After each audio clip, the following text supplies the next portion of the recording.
Pemirsa, pameran kerajinan tangan atau Inacraft 2024 ini memasuki hari terakhir. Antusiasme pengunjung ini sangat meningkat, terlebih pada hari terakhir gelaran Inacraft 2024 yang jatuh pada libur akhir pekan.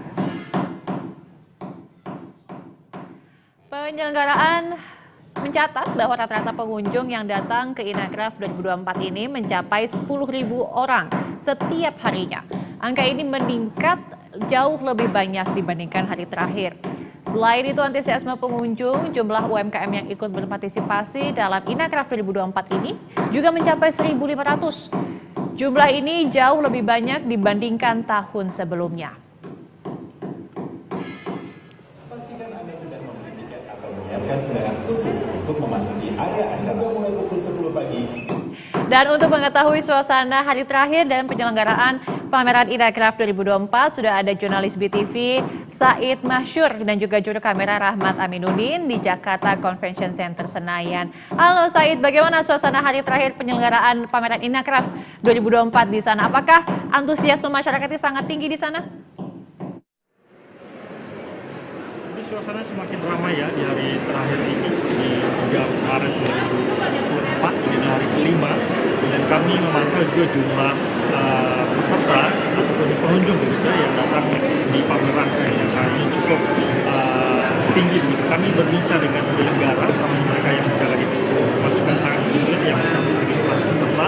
Itu kalau misalnya di hari-hari sebelumnya ada sekitar 10 ribuan, dan di hari terakhir, apalagi juga berlangsung pada hari Minggu, ini meningkat katanya. Sekitar lebih dari 10.000 pengunjung datang untuk kemudian menghabiskan waktunya di JCC Senayan Jakarta ini untuk melihat berbagai macam kerajinan tangan yang tentu saja dipamerkan di Inacraft 2024. Didis, kalau kita melihat dari jumlah UMKM yang terlibat pun ini sebetulnya meningkat ya. Kalau misalnya kita bandingkan di tahun sebelumnya, kalau sebelumnya hanya sekitar 700-an, ini panitia mencatat sekitar 1000-an UMKM yang terlibat ya, memanfaatkan sekitar 6 hall yang ada di JCC ini, sehingga ini kemudian cukup meningkat dari segi antusiasme baik dari pengunjung ataupun juga peserta. Adapun kerajinan tangan yang dijual ataupun dipamerkan di sini adalah kerajinan tangan yang sudah melalui seleksi dan juga melalui kurasi begitu, sehingga hanya produk-produk lokal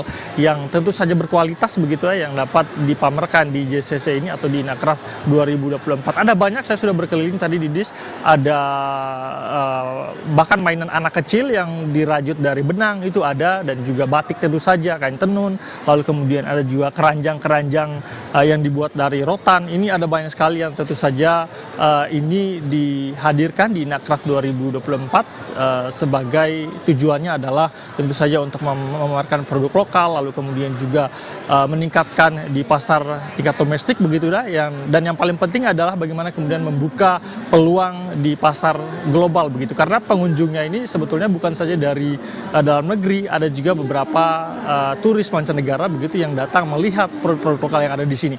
Bukan saja pengunjungnya, tapi juga UMKM ataupun juga para peserta yang menghadirkan tenannya di sini ada juga dari beberapa negara sebetulnya, seperti Vietnam, Malaysia, dan beberapa negara-negara tetangga yang terlibat. Jadi momen Inacraft 2024 ini sangat penting begitu Didis, untuk kemudian selain kita bisa berbelanja membeli produk-produk kerajinan tangan, tapi juga ini penting bagi UMKM kita untuk kemudian bisa tembus ke pasar global begitu. Didis. Oke, Said, kan ini ada 1.500 UMKM yang kemudian ikut bergabung menjadi peserta dari Inacraft ini. Kira-kira pameran mana yang paling menarik dan juga paling diminati oleh masyarakat begitu? Bagaimana kisaran harga di sana? Mungkin ini bisa jadi inspirasi untuk penonton yang masih bisa ingin pergi ke sana, Said? Jadi tadi saya berkunjung di salah satu tenan yang menurut saya ini sangat menarik ya. Ada satu, apalagi bagi saya sebagai karyawan yang suka menggunakan name tag, Didis mungkin juga teman-teman di redaksi yang suka menggunakan name tag. Tadi ada satu booth yang menjual name tag yang dibuat dari rajutan kain tenun begitu, sehingga terlihat sangat klasik dan ini sangat menarik. Harganya sekitar Rp75.000 satu kalau misalnya kita beli, dan ada cukup banyak tadi yang tertarik melihatnya. Bukan saja gantungan name tag, tapi ada juga jam tangan begitu yang talinya dibuat dari rajutan benang dan menggunakan corak warna yang yang cukup lokal begitu, dan ini sangat menarik. Ada banyak tadi orang yang kemudian berkunjung. Untuk jam tangan tadi kalau saya bertanya sekitar 270 ribuan harganya begitu ya, sekitar itu. Tapi dengan penampilan dan juga tampilan yang kita bisa lihat secara lokal dan klasik begitu, ini saya pikir sangat worth it untuk kemudian kita belanja, dan ini sangat direkomendasikan bagi teman-teman juga yang berada, karena ini adalah hari terakhir, ini kesempatan terakhir untuk itu kemudian kita datang melihat-lihat hal-hal yang menarik di Inacraft 2024. Didis. Baik, banyak sekali pilihan pernak-pernik yang lucu-lucu begitu yang mungkin bisa dikunjungi begitu ya, karena ini hari terakhir untuk penyelenggaraan Inacraft 2024. Terima kasih banyak atas informasinya jurnalis BTV Said Mahsyur yang juga juru kamera Rahmat Aminuddin. Selamat bertugas kembali.